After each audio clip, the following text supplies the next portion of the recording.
મુંબઈમાં મરાઠા આરક્ષણ માટેનું આંદોલન વધુ ઉગ્ર બન્યું છે। દક્ષિણ મુંબઈના છત્રપતિ શિવાજી મહારાજ ટર્મિનસ પાસે હજારોની સંખ્યામાં લોકો ભેગા થયા છે। આ મોરચાનો એક અનોખો વિડીયો સોશિયલ મીડિયામાં વાયરલ થઈ રહ્યો છે, જેમાં વિદેશી પ્રવાસીઓ પણ મરાઠા કાર્યકરો સાથે જોડાઈ સૂત્રોચ્ચાર કરતા દેખાઈ રહ્યા છે। એક મરાઠા લાખ મરાઠાના નારા લગાવી રહ્યા છે। તે વચ્ચે નેતા મનોજ જરાંગે પાટીલે અનિશ્ચિતકાળની ભૂખ હડતાળ શરૂ કરી છે અને શિક્ષણ સરકારી નોકરીઓમાં તાત્કાલિક આરક્ષણની માંગણી કરી છે। સરકારે ભીડને ધ્યાનમાં રાખીને ભારે સુરક્ષા અને પાણી, શૌચાલય, તબીબી સહાય જેવી સુવિધાઓ પૂરી પાડી છે। જોકે આંદોલન દરમિયાન દુઃખદ ઘટના બની છે। લાતુરના કાર્યકર વિજય ગોગરેનું હાર્ટ એટેકથી અવસાન થયું છે। સરકાર દ્વારા વારંવાર અપીલ છતાં જરાંગે હજી પણ ઉપવાસ સમાપ્ત કરવા તૈયાર નથી।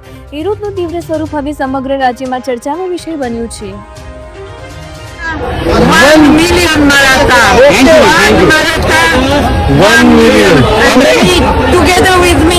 Yes, Ji. 1 Maratha. 1 Maratha. 1 million Maratha. 1 Maratha. 2 million Maratha. 1 Maratha. 2 million Maratha. Jarange Patil. Jaranga Patil. Jarange Patil Zindabad. Zindabad. Thank you.